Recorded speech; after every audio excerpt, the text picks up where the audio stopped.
best practices, no? So, eto siya. Keep it simple, no? You have to have consistency when you are especially creating the folders and labels para sa sorting ng emails. And then, regular check and maintain the organization system to ensure na effective pa rin siya. And then, naming conventions, it means use clear and concise names of your folders. Kasi pwede namang client, tapos at the same time, halimbawa, anong klaseng client siya. Kung halimbawa, meron kang iba't ibang client that is all about titling, no? Or you can do like contacts, titling, contacts, sales, contacts, vendors. Pwedeng ganon. Okay? And then, prioritize important emails. You can put more, anong tawag nito? Okay, pakita ko na lang. Okay. Pwede mong bigyan ng maraming label ang isang email. I'll show you how. Halimbawa, itong Mary Jane Gonzalez. Okay? Pwede mo siyang i-label as high priority at the same time. Okay? At puwapasok siya makikita mo siya sa high priority. Okay?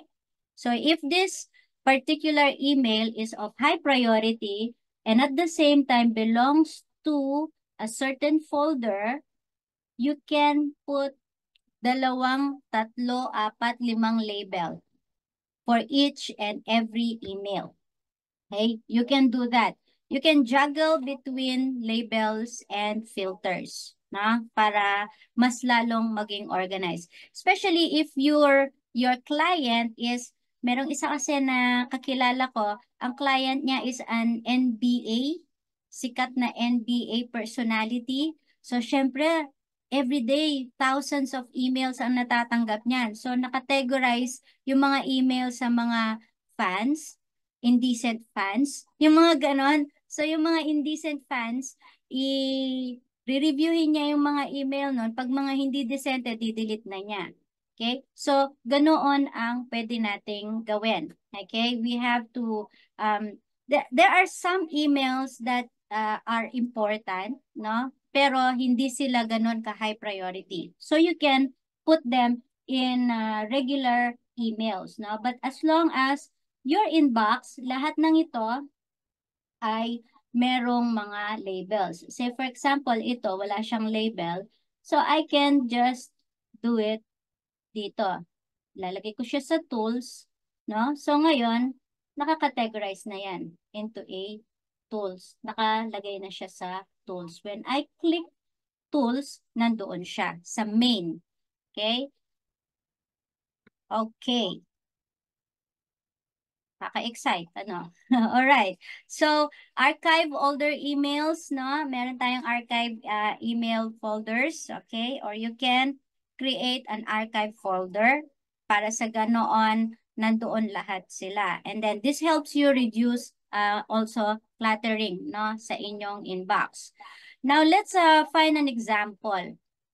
Okay, dito sa example ng isang scenario natin wherein kunwari we are managing an email for a marketing consultant.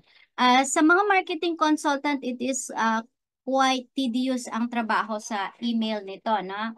One is marami silang masyadong kausap. Even sa mga brokers, mga property management, consultants, agents, maraming mga kausap yan. So paano natin i-aayos ang kanilang emails? Okay, this is an example. You can create a folder for clients which is emails that are coming from clients, no? And they are automatically sorted into clients folder. Tapos, gagamit ka lang ng filter based on the email address. Say, for example, clients, halimbawa, broker ka. And then you have clients for properties na binebenta or bumibili sila ng properties. And then ang broker naman kasi hindi lang siya basta nagbebenta, minsan property management ka rin or property manager ka rin. So you can subcategorize yung folder na client into different, kumbaga parang subfolders. Pwede siyang client, titling, client, uh, ano tawag nito? Land, purchase, client, ano pa ba yung pwedeng isa?